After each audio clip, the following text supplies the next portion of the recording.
요한복음 1장 40절에서 42절까지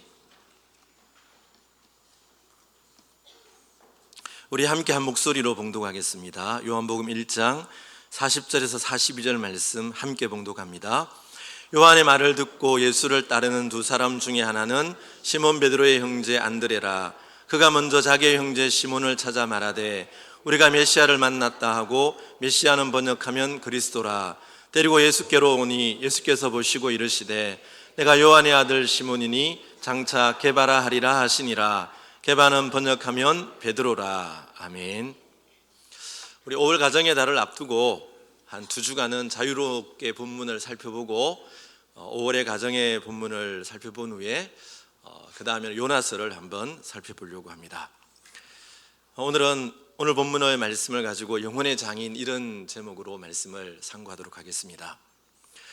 만남의 중요성을 보여주는 이런 우화가 있습니다.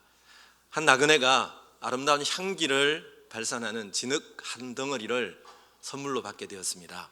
이 진흙 덩어리를 몸에 지니고 있으면 온몸에 향기가 진동하는 거예요. 그래서 나그네가 진흙에게 물었습니다. 네가 그 유명한 바그다디의 진주냐? 아닙니다. 그러면 너는 인도의 사향이냐? 아니올시다. 그럼 너는 무엇이냐? 나는 그저 한 덩이 진흙일 뿐입니다. 그러면 어디서 이런 향기가 나오느냐?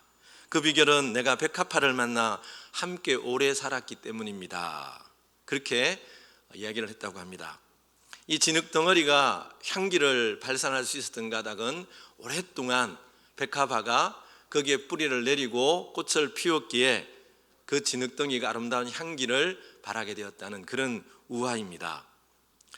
여러분, 좋은 만남은 우리의 인생을 향기롭게 만듭니다.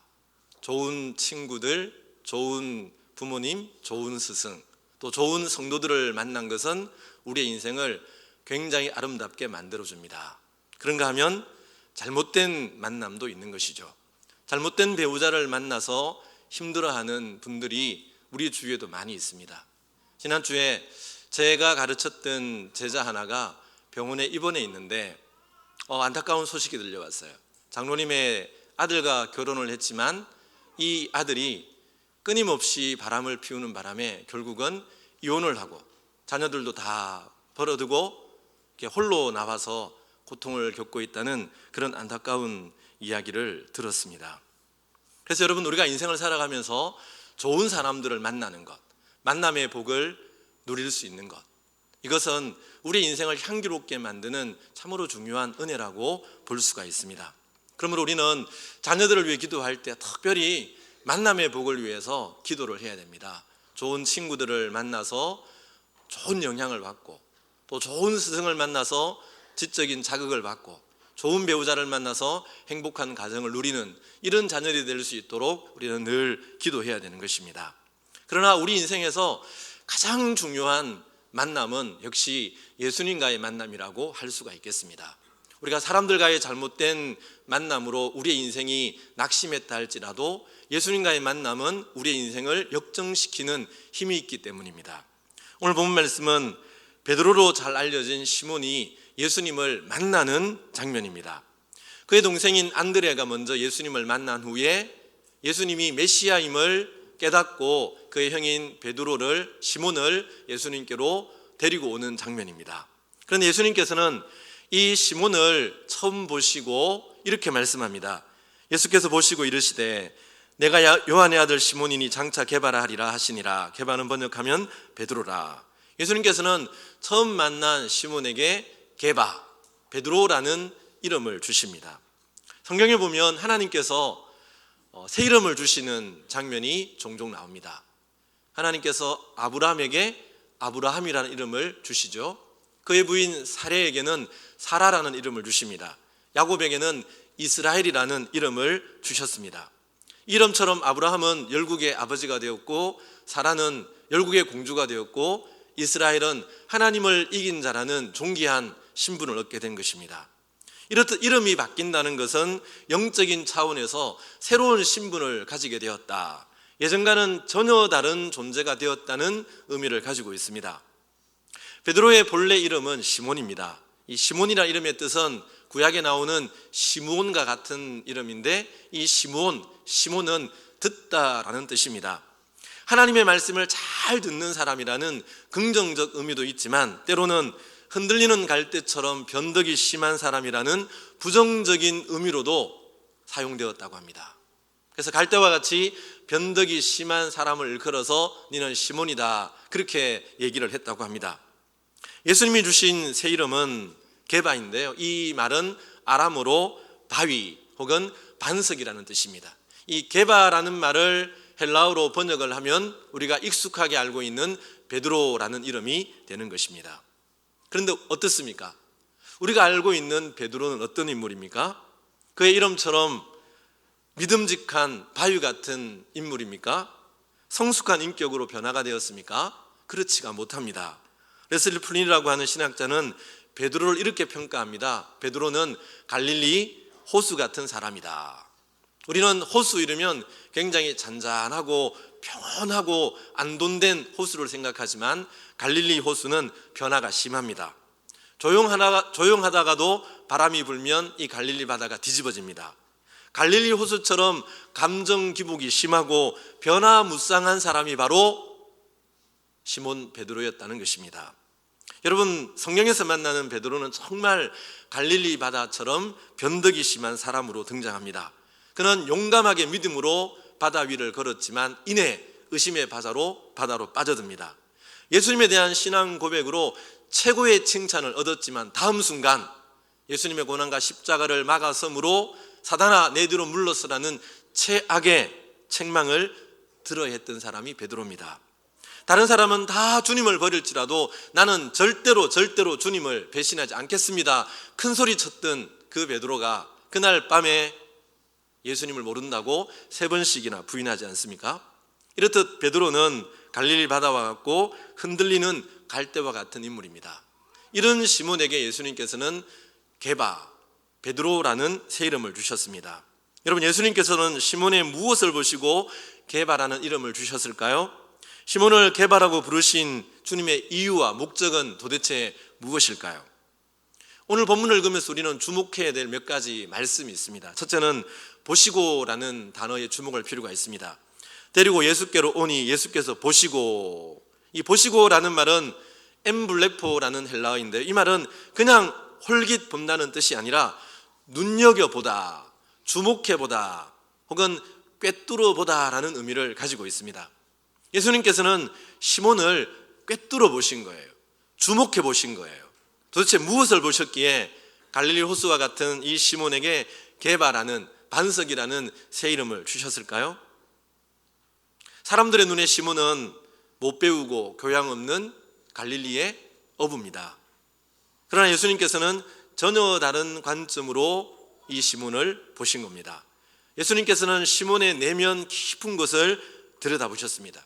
그 내면에 있는 중심, 그 내면에 있는 가능성, 그 마음 깊이 감추어져 있는 바위와 같은 그런 가능성을 보신 것이죠. 그리고 그에게 게바라는 새 이름을 주신 겁니다. 우리는 미켈란젤로의 얘기를 잘 알고 있습니다. 그가 남긴 위대한 걸작 다비드상은 값으로 매길 수 없는 걸작품이라고 합니다. 그런데 그 재료가 된 흰 대리석은 어떤 조각가가 조각을 하려다가 재료가 마땅치 않아 버려둔, 그냥 방치되어 있는 그런 돌덩이였습니다. 그런데 미켈란젤로가 그 돌덩이를 보고 그 안에 다비드상을 본 거죠. 그리고 그 돌덩이 안에 있는 다비드상을 꺼냈더니 오늘 우리가 알고 있는 위대한 다비드상이라는 걸작품이 된 것입니다. 미켈란젤로의 예술적인 눈은 아무도 보지 못했던 그 돌덩이 속에서 다비드상이라는 아름다운 형상을 볼 수 있었던 것입니다. 여러분, 우리 하나님께서는 우리의 마음 중심을 보시고 우리의 마음 내면을 들여다보시는 분입니다. 사무엘상 16장 7절에 보면 내가 보는 것은 사람과 같지 아니하니 사람은 외모를 보거니와 나 여호와는 중심을 보느니라. 예레미야 17장 10절에도 나 여호와는 심장을 살피며 폐부를 시험하고 각각 그의 행위와 그의 행실대로 보응하나니라고 했습니다. 이 말씀처럼 예수님께서는 시몬의 마음 중심을 꿰뚫어 보셨습니다. 그의 심장을 살피시며 그의 폐부를 시험하셨습니다. 그의 마음 깊은 곳에 있는 반석을 보시고 게바라는 새 이름을 주신 것이죠. 우리는 이 땅을 살아가면서 외적인 것으로 나를 판단하고 다른 사람들을 판단할 때가 참 많습니다.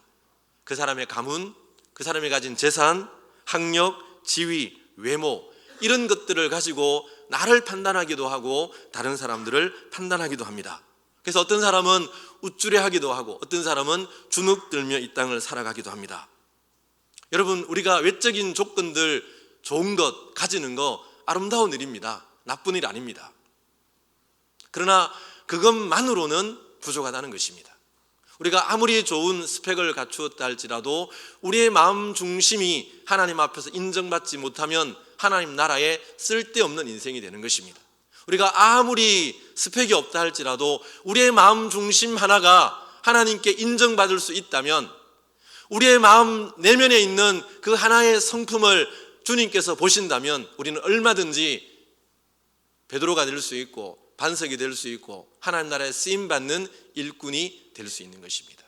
우리는 주님이 베드로의 내면을 보셨던 것처럼 그렇게 우리의 중심이 하나님 앞에 인정받는 그런 내면의 사람으로 세워져야 하는 것입니다. 두 번째 주목해야 될 단어는 장차라는 단어입니다. 내가 요한의 아들 시몬이니 장차 게바라 하리라. 지금이 아니라 장차입니다. 오늘이 아니라 내일입니다. 현재가 아니라 미래입니다. 예수님께서 주목해 보신 것은 오늘의 시몬이 아니라 내일의 게바였습니다. 지금은 변덕스러운 갈릴리 바다와 같고 흔들리는 갈대와 같습니다. 그러나 예수님께서는 마침내 반석처럼 든든하게 세워질 시몬의 미래, 내일의 게바를 보시고 그 이름을 불러주신 것이죠. 여러분, 우리 주님은 알파와 오메가, 처음과 나중이 되시는 분입니다. 우리의 과거와 우리의 현재와 우리의 미래를 한눈으로 꿰뚫어 보시는 분이십니다. 주님께서 주목해 보셨던 것은 시몬의 과거가 아니었습니다. 시몬의 현재의 모습도 아니었습니다. 예수님께서는 시몬의 현재와 함께 그의 아름다운 미래를 병행해서 보았던 것이죠. 지금은 연약하고 변덕이 심한 시몬이지만 장차 반석과 같은 게바가 될 것이다. 그런 눈으로 보시고 장차 게바라 하리라 그렇게 말씀하셨던 것입니다. 여러분, 시몬을 그렇게 불러주셨던 하나님, 시몬을 게바라고 반석이라고 바위라고 불러주셨던 그 하나님께서 오늘 저와 여러분들을 어떻게 불러주시는지 아십니까? 주님께서 여러분들을 불러주시는 새 이름이 무엇입니까? 여러분들은 성도요, 그리스도인이요, 하나님의 자녀입니다. 너는 내가 택한 나의 백성이다. 왕같은 제사장이다. 너는 나의 보배로운 존재요, 내게 눈동자와 같은 존재다. 너는 세상의 소금이고 세상의 빛이다. 이게 주님이 여러분들을 보시는 미래의 여러분의 모습, 아니 현재 여러분 속에 들어있는 형상이에요. 주님께서는 여러분들을 이런 존재로 불러주시고 이런 존재로 세워지기를 기대하고 계시는 것입니다. 그런데 우리는 어떻게 우리를 보고 있습니까? 과거의 발목에 잡혀있는 사람들이 굉장히 많습니다. 과거의 실패, 과거의 연약함, 과거의 제약들의 발목이 잡혀서 미래로 나아가지 못하는 그런 사람들이 있습니다.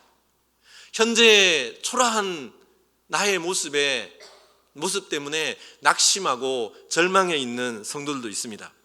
현재의 나의 모습을 보면 세상적으로 별 볼 일 없는 사람, 어디에 명함 하나 내밀 수 없는 그런 초라한 존재라고 생각하며 자신을 비하시키는 그런 사람들도 있습니다.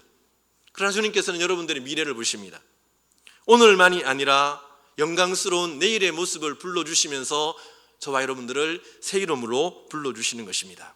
여러분들의 미래는 어떤 모습으로 드러나게 됩니까? 천국의 기업을 입게 될 상속자들입니다. 부활의 영광스러운 몸을 덧입고 영생 복락을 누리게 될 하나님의 자녀들입니다. 이것은 마치 애벌레와 나비의 관계와 같습니다. 지금 현재 우리의 모습은 애벌레와 같습니다. 땅에 붙어 사는 별 볼 일 없는 존재처럼 보이지만, 그러나 그 애벌레가 장차 나비가 되어서 하늘에 속한 사람으로 얼마나 아름답고 존귀한 존재인지 드러나게 되는 때가 온다는 것입니다. 우리는 연약한 애벌레의 모습만 볼 것이 아니라 장차 변형되어질 나비와 같은 부활의 영광스러운 모습, 천국의 상속자라는 그런 눈으로, 그런 하나님의 관점으로 우리 자신을 볼 수 있어야 되는 것입니다. 사랑하는 성도 여러분, 여러분의 과거의 발목 잡히지 마시기 바랍니다.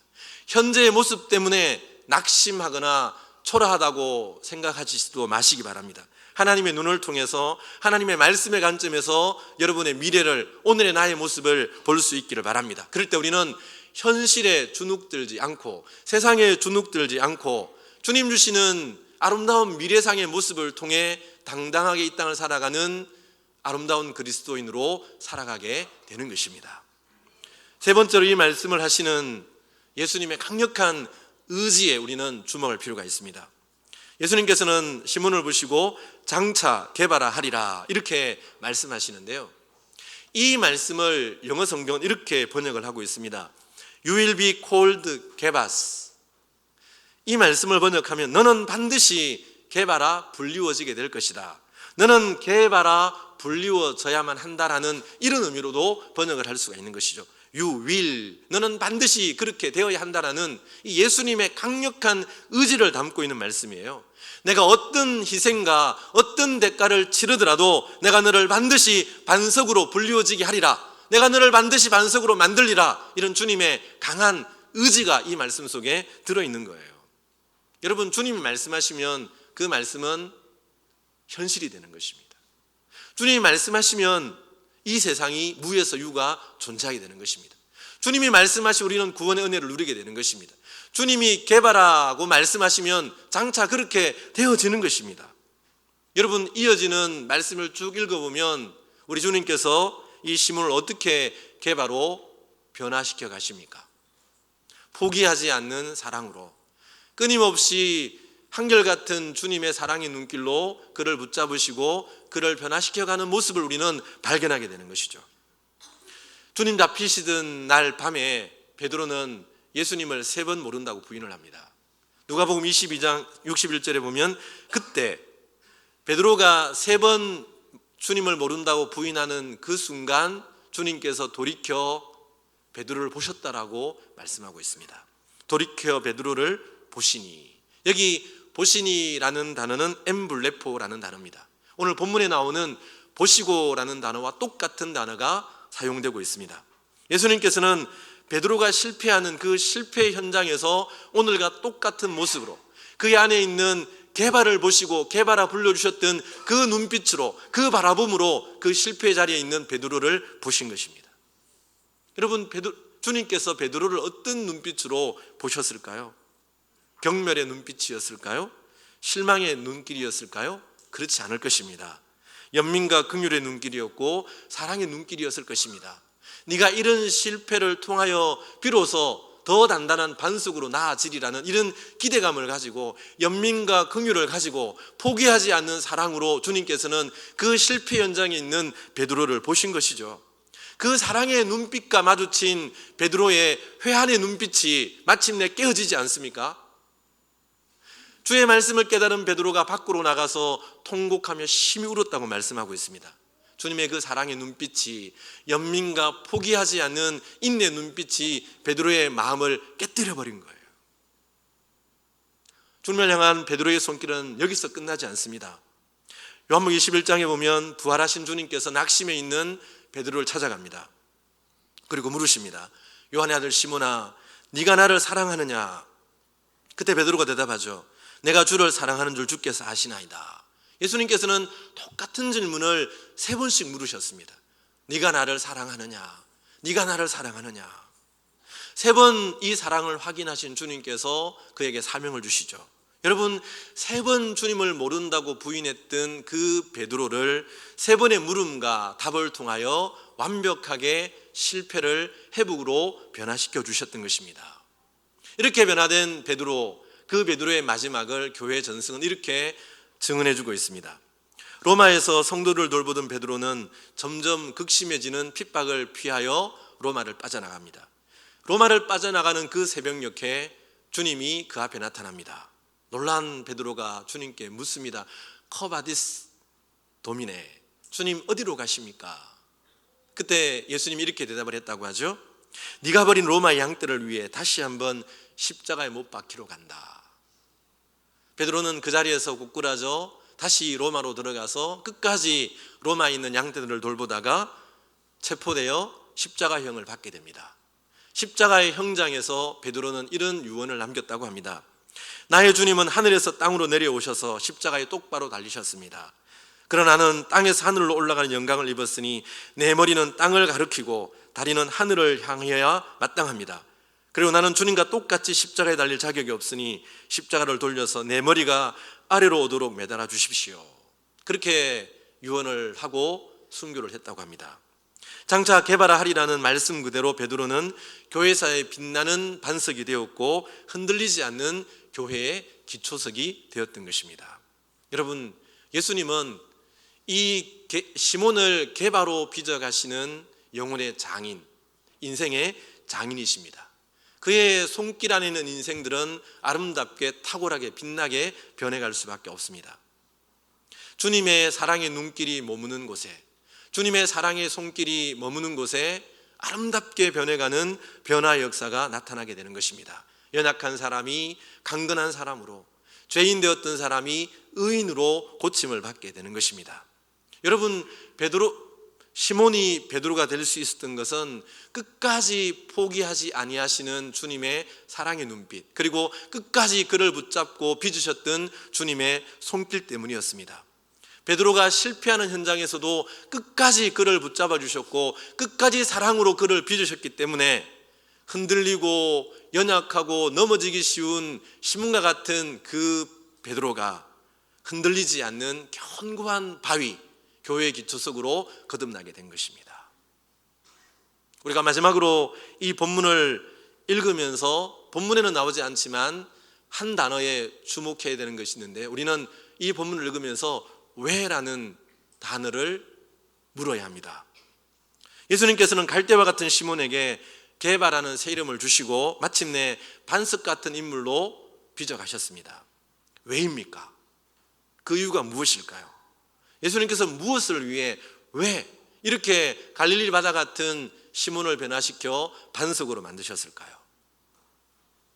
여러분, 마태복음 16장에 나오는 장면을 떠올려 보십시오.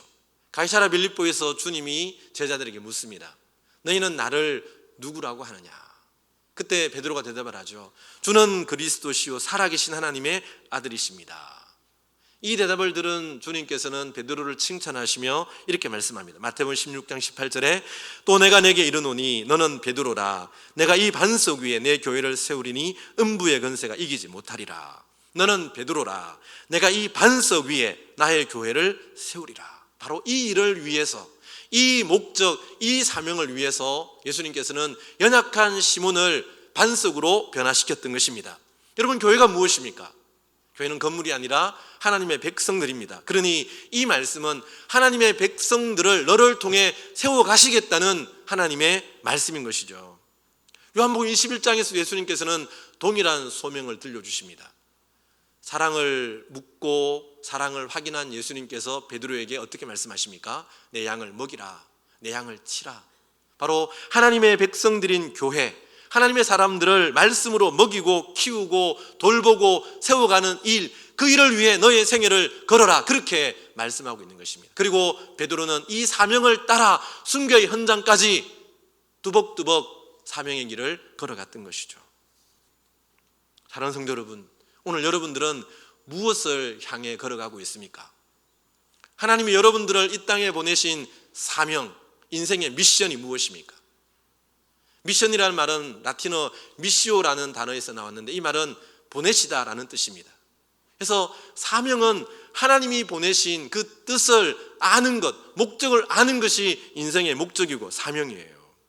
오늘날 많은 사람들이 인생의 목적도 알지 못하고 인생의 사명을 생각조차 하지 않습니다. 인생의 사명을 모르니까 표류하는 인생을 살아가고 방황하는 인생을 살아가는 거예요. 목적 없이 하루를 그렇게 살아가는 사람들, 죽지 못해 살아가는 사람들, 마지 못해 살아가는 사람들이 이 땅에 얼마나 많은지 모릅니다. 여러분들은 그렇다면 인생의 목적과 사명을 발견하셨습니까? 스위스 철학자인 칼 힐티는 인생에서 가장 행복한 날은 자신에게 주어진 사명을 발견한 날이라는 그런 얘기를 했습니다. 철학자인 키에르케고르는 22살의 나이에 자신의 일기장에 이런 멋진 문구를 남겨놓았습니다. 온 세계가 무너진다 해도 내가 붙잡을 수 있는 신념, 내가 그것을 위해서 살고 그것을 위해서 죽을 수 있는 사명을 찾아야 한다. 여러분, 온 세계가 무너져도 설령 내게 죽음이 온다 할지라도 내가 그것을 위해 살고 그것을 위해 죽을 수 있는 나의 사명, 여러분 그 사명을 발견하셨습니까? 이 사명을 발견한 사람은 여러분 어제와 같이 살아갈 수는 없는 것입니다. 옛날처럼 아무 목적 없이 마지못해 사는 인생으로 그렇게 하루하루를 살아갈 수는 없는 것입니다. 내가 그것을 위해 살고 그것을 위해 죽을 수 있는 하나님이 내게 주신 사명, 내가 오늘을 살아가고 내가 호흡이 끝나지 않는 이 오늘의 의미와 목적, 그것이 무엇이냐를 묻고 있는 거예요. 여러분, 우리가 인생의 목적과 사명을 어떻게 발견할 수 있을까요? 깊이 생각하고 철학 서적을 읽으면 인생의 목적이 무엇인지를 발견할 수 있을까요? 그렇지 않습니다. 우리는 우리를 지으신 창조주 하나님, 우리를 구원하신 구세주 예수님 앞에 나와서 그분의 말씀 앞에 귀를 기울일 때야 비로소 인생의 참된 사명과 목적을 발견할 수 있습니다. 옛날에 나왔던 영화 중에 여러분 부시맨이라고 하는 그런 영화를 보신 분들이 있을 겁니다. 첫 장면을 이렇게 생각합니다. 이렇게 시작합니다. 이제 비행기를 타고 가던 조종사가 콜라를 마시고 그냥 밑으로 뚝 버렸는데 그게 마침 아프리카 문명의 혜택을 받지 못한 부시족이 살고 있는 그 마을에 콜라병이 뚝 떨어진 거예요. 이 콜라병을 발견한 주인공, 이게 도대체 무엇에 쓰는 물건일까? 어떤 사람은 이렇게 마늘을 까는 도구로 사용하기도 하고, 어떤 사람은 이게 반짝이니까 보석이라고 생각하는 사람들도 있는 거예요. 여러분, 우리가 인생의 목적이 무엇인가를 발견하는 철학적인 노력, 하나님을 배제한 채 깊이 아무리 생각해도 인생의 참된 사명과 답은 발견할 수가 없는 거예요. 그 콜라병의 정확한 용도를 알기 위해서는 그 콜라병을 만든 사람에게 물어보면 가장 확실하게 알 수 있는 것 아닙니까? 우리의 인생도 마찬가지예요. 우리 인생을 지으시고 우리를 사랑하시는 창조주 하나님, 구세주 하나님께 우리 인생의 목적이 무엇인지를 물을 때 우리는 우리 인생의 정확한 의미와 목적과 사명, 오늘을 살아가는 인생의 의미를 발견하게 되는 것입니다. 그리고 워렌 목사님이 쓰신 목적이 이끄는 삶이라는 책에 보면 이분은 성경을 전체적으로 읽으면서 성경이 말하는 인생의 목적 5가지를 들려주는데요. 그 책은 사실 이 5가지를 설명하는 긴 설명으로 되어 있습니다. 이 5가지 목적을 요약해 보면, 첫째, 우리는 하나님의 기쁨을 위해 창조되었다는 것입니다. 하나님의 기쁨을 다른 말로 바꾸면 우리 웨스트민스터 소결 문답 제1문에 나오는 하나님의 영광이라는 이름으로 바꿀 수 있는 것이죠. 우리는 하나님의 영광을 위해서, 하나님의 기쁨을 위해서 창조된 존재라는 겁니다. 우리가 어떻게 하나님을 기쁘시게 하고 하나님께 영광을 돌릴 수 있습니까? 그 삶의 핵심은 예배예요. 공적인 예배를 드리고 삶의 예배를 드리는 예배를 통해서 우리는 인생의 목적을 수행하게 된다는 것입니다. 두 번째는 우리는 하나님의 가족으로 태어났기 때문에 서로 교제하며 교제하는 공동체적인 삶을 살아가야 된다는 것입니다. 여러분, 그리스도인은 가난한 성도로 존재할 수 없습니다. 그리스도인은 나 홀로 그리스도인으로 살아갈 수 없습니다. 하나님의 한 가족으로 창조되었기 때문에 한 가족으로 서로 교제하며 섬기는 삶을 살아가는 것, 이것이 하나님이 이 땅에 교회를 주신 목적이라는 거죠. 세 번째 목적은 우리는 그리스도를 닮도록 창조되었다는 것입니다. 그래서 우리는 매일매일 끊임없이 주님을 닮아가는 삶의 훈련을 해야 된다는 것입니다. 여러분들이 작년보다 올해 예수님을 더욱 닮아가고 계십니까? 어제에 비해서 오늘 내가 주님의 향기를 더 많이 드러내고 있습니까? 그렇다면 여러분들은 사명의 길을 걸어가고 있는 거예요. 네 번째는 우리가 섬기기 위해 지금의 모습으로 지음받았다는 것입니다. 하나님이 내게 주신 재능, 달란트, 은사들, 물질, 시간, 이 모든 것들은 나의 만족과 세상적인 욕심을 위해서가 아니라 하나님을 섬기기 위해서, 그리고 사람들을 섬기기 위해서 하나님이 내게 주신 선물이라는 것입니다. 다섯 번째는 우리는 사명을 위해 지음받았는데, 여러분, 성경이 말하는 가장 위대한 사명이 무엇입니까? 그것은 하나님을 사랑하고 이웃을 사랑하라는 사랑의 명령, 그리고 땅끝까지 이르러 복음의 증인이라는 전도의 사명입니다. 이 사명을 감당하는 존재로 우리가 지음받았다고 말합니다. 여러분, 만약 우리가 이 5가지 목적 중에 하나라도 분명하게 붙잡는다면 우리의 삶은 달라지게 될 것입니다. 우리 중고등부 학생들이 이 사명을 말씀 안에서 붙잡고 이 사명이 여러분 안에 불타오른다면 여러분이 공부하는 자세는 어제와 달라질 수밖에 없을 거예요. 우리는 더 이상 방황하는 인생이 아니라, 표류하는 인생이 아니라 표대를 향해 달려가는 믿음의 강력한 삶을 살아갈 수가 있는 것입니다. 사랑하는 성도 여러분, 하나님의 말씀 안에서 하나님이 원하시는 인생의 사명을 발견하고 그 사명을 여러분의 심령으로 붙잡을 수 있기를 바랍니다. 그리하여 사명을 향해 믿음으로 달려가는 멋있는 그런 인생을 살아갈 수 있기를 주님의 이름으로 축원합니다. 여러분, 시몬을 개바로 불러주시고 이 갈릴리 바다 같은 시몬을 반석으로 만드신 사건은 베드로 한 사람의 사건으로, 경험으로 끝나는 얘기가 아닙니다. 주님께서 불러주신 모든 사람들, 주님을 만난 모든 사람들의 이야기가 되어야 하고 간증이 되어야 한다는 것입니다. 예수님, 우리의 영혼, 우리의 인생을 아름답게 빚어가시는 영혼의 장인이십니다. 주님의 눈길이 머무는 곳마다, 주님의 손길이 거치는 곳마다 아름다운 변화가 일어날 수밖에 없습니다. 아무리 볼품없는 인생이라 할지라도 주님의 눈길과 손길을 통하여 우리는 하나님의 형상이 드러나게 되고 반석 같은 믿음의 사람으로 세워지게 되는 것입니다. 물론 그 과정이 마냥 편한 것만은 아닙니다. 때로는 고난과 시련과 징계의 과정을 지나가야 할 때도 있습니다. 주님이 우리를 빚으시는 그 정과 망치 때문에 우리가 아픔을 느낄 수도 있습니다. 그러나 그것은 영혼의 장인이신 주님께서 우리를 아름답게 빚으시기 위해서, 우리의 영혼을 믿음의 사람으로 빚으시기 위해서 우리를 간섭하시고 섭리하시는 사랑의 손길임을 잊지 말아야 됩니다. 우리가 그 주님께 맡길 때 우리 안에 있는 하나님의 아름다운 형상이 드러나게 되고 우리는 주님을 닮아가게 되는 놀라운 변화가 나타나게 되는 것입니다. 사랑하는 성도 여러분, 여러분의 과거는 어떠했습니까? 여러분의 현재는 어떤 모습입니까? 주님은 그것 중요하게 바라보지 않습니다. 여러분들이 혈기를 잘 내는 사람입니까? 걱정하지 마십시오. 걱정과 염려가 많은 소심한 사람입니까? 그것도 염려하지 마십시오. 성급하고 고집불통의 사람입니까? 그것도 염려하지 마십시오. 있는 모습 그대로 주님 앞에 나오면 주님께서는 우리의 내면을 살피시고 우리 안에 있는 가장 아름다운 것들을 드러내십니다. 그 주님 앞으로 나오십시오. 그 주님께 여러분의 인생을 맡기십시오. 주님, 내 인생을 주님의 손에 올려드립니다. 주님의 뜻대로 나를 만드시고 나를 빚어주십시오. 이렇게 주님께 맡기면, 주님께 나오면 영혼의 장인이신 주님께서 베드로처럼 아름답게 빚어가십니다. 우리의 매일매일의 삶은 주님의 손에 맡겨진 어제보다 더 나은 오늘 하루의 인격으로 빚어지는 그런 시간이 되는 것입니다. 여러분 모두 영혼의 장인이신 주님 앞에 나와 여러분을 주님께 맡김으로 그 주님의 사랑의 눈길과 손길 안에서 반석과 같은 하나님의 사람으로 하나님의 형상이 아름답게 드러나는 믿음의 사람들로 세워질 수 있기를 주님의 이름으로 축원합니다. 아멘.